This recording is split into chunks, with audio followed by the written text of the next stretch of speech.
जब सोहर सुबह ऑफिस चला जाता तो बीवी फौरन अपने घर के दरवाजे पर आती और एक लड़का और लड़की को उंगली से इशारा करके बुलाती कि सोहर चला गया है, जल्दी घर के अंदर आ जाओ।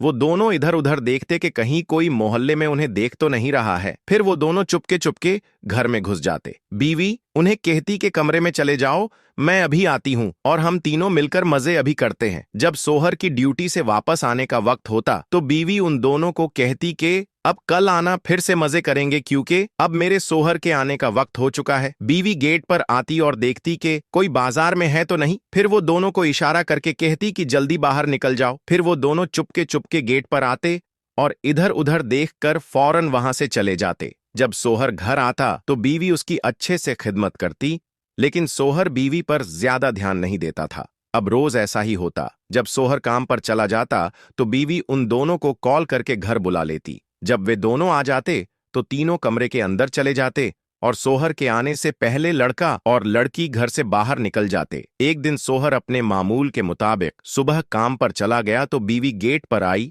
और उन दोनों को उंगली के इशारे से घर में बुलाया। वो दोनों बाजार में इधर उधर देखते कि कहीं उसे कोई देख न ले। फिर वो दोनों जल्दी से घर में घुस गए। ये सारा मंजर पड़ोस में रहने वाला एक शख्स रोज देख रहा था। वह सोचने लगा कि ये दोनों कौन हैं और वह औरत उन्हें इशारे से अपने घर क्यों बुला रही है। कहीं वो लोग रंगरलियां मनाने तो नहीं आते। शायद उसकी बीवी रोज गंदा काम करवाने के लिए उन्हें बुलाती है। शायद सोहर को इसके बारे में कुछ भी पता नहीं होगा कि उसकी बीवी क्या कर रही है। शाम को जब सोहर घर आया तो पड़ोसी ने उसे रोका और कहा, भाई साहब, अगर आप बुरा ना माने तो मैं आपसे कुछ कहना चाहता हूँ। सोहर ने कहा, बिल्कुल कहिए, क्या काम है मेरा। उस शख्स ने कहा, भाई, जब आप काम पर चले जाते हैं तो आपकी बीवी रोज एक लड़के और लड़की को घर में बुलाती है और वो दोनों आपके घर में रंगरलियां मनाने के लिए आते हैं और इसके साथ आपकी बीवी भी मजे करती हैं, क्योंकि मैंने एक बार नहीं बल्कि 3 दिनों से ये देख रहा हूं। सोहर उसे कुछ नहीं कहता और चुपचाप अपने घर चला जाता है। जब वह घर पहुंचा तो बीवी ने हंसकर उसे पानी दिया, लेकिन सोहर उसे शक की नजरों से देखने लगा और सोचने लगा कि तू मेरे पीछे क्या कर रही है,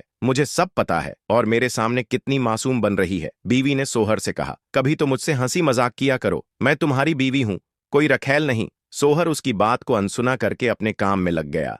रात को जब बीवी कमरे में चली गई तो सोहर अचानक उठा और देखा कि बीवी जाग तो नहीं रही। फिर वो कमरे से बाहर निकला और बैग से एक हिडन कैमरा निकाला और घर में एक जगह छुपा दिया। सोहर सोचने लगा, अब मैं इसका पर्दाफाश करके ही रहूंगा कि आखिर यह उन दोनों को बुलाकर क्या करती है। अगले दिन सोहर अपने मामूल के मुताबिक ऑफिस चला गया। ऑफिस जाकर उसने सोचा कि आज तो मैं लाइव देखूंगा कि घर में क्या होता है। कुछ वक्त के बाद सोहर ने मोबाइल में देखा कि वे दोनों घर के अंदर दाखिल हो गए और कमरे में चले गए। सोहर को कुछ समझ नहीं आया कि कमरे में क्या हो रहा है, क्योंकि उसने कैमरा लॉबी में लगाया था। अब उसका शक और गहरा हो गया। सोहर जब काम से घर वापस आया तो उसने बीवी को देखकर सोचा, कल तो मैं तुझे रंगे हाथ पकड़ूंगा, आखिर कब तक मुझसे बचती रहेगी। अगले दिन सोहर काम के बहाने घर से निकला और अपने घर के बगल की गली में छुप गया। कुछ देर बाद उसने देखा कि बीवी गेट पर आई और उन दोनों को घर में बुला लिया। कुछ देर बाद सोहर घर के अंदर घुस गया